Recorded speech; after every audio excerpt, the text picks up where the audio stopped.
ইসলাম তেমনি সবার। ইসলাম কায়েম হলে হিন্দু, মুসলিম, বৌদ্ধ, খ্রিস্টান একসাথে আমরা বসবাস করব, কোনো সমস্যা হবে না। আল্লাহর নবী যেমন ইসলামী রাষ্ট্রে যেমন অমুসলিম ছিল, আমাদের দেশেও মুসলমান থাকবে, কিন্তু কোরআনের আইন কায়েম করা ছাড়া আমরা এদেশে মানুষের আইন মানি না, মানব না।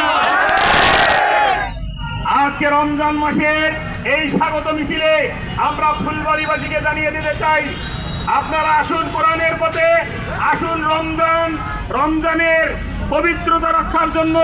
সেই সাথে আমরা জানাতে চাই, রমজান মাসে দিনের বেলা হোটেল রেস্তোরাঁ বন্ধ রাখুন, রোজাদারদেরকে কষ্ট দিবেন না, দ্রব্যমূল্য নিয়ন্ত্রণে রাখুন।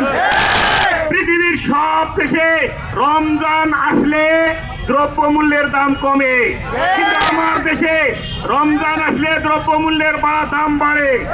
আমরা তা হতে দেব না।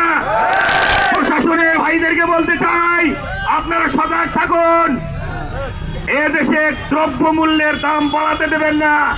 যদি বাড়ে, এ সরকার জনতার সরকার, যদি দ্রব্যমূল্যের দাম বাড়াতে নিয়ন্ত্রণ করতে ব্যর্থ হয়, তাহলে জনতাকে সাথে নিয়ে এ সরকারেরও পদত্যাগ করা হবে।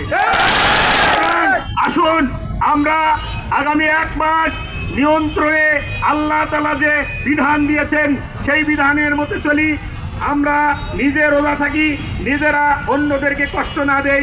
মহান আল্লাহ তাআলা আমাদেরকে রমজানের পবিত্রতা রক্ষা করে 1 মাস সিয়াম সাধনা করার তৌফিক দান করুন।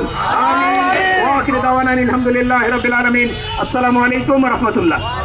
সম্মানিত মেহমানের বক্তব্যের মাধ্যমে আজকের এই স্বাগত মিছিল এখানে সমাপ্ত ঘোষণা করা হলো। আসসালামু আলাইকুম।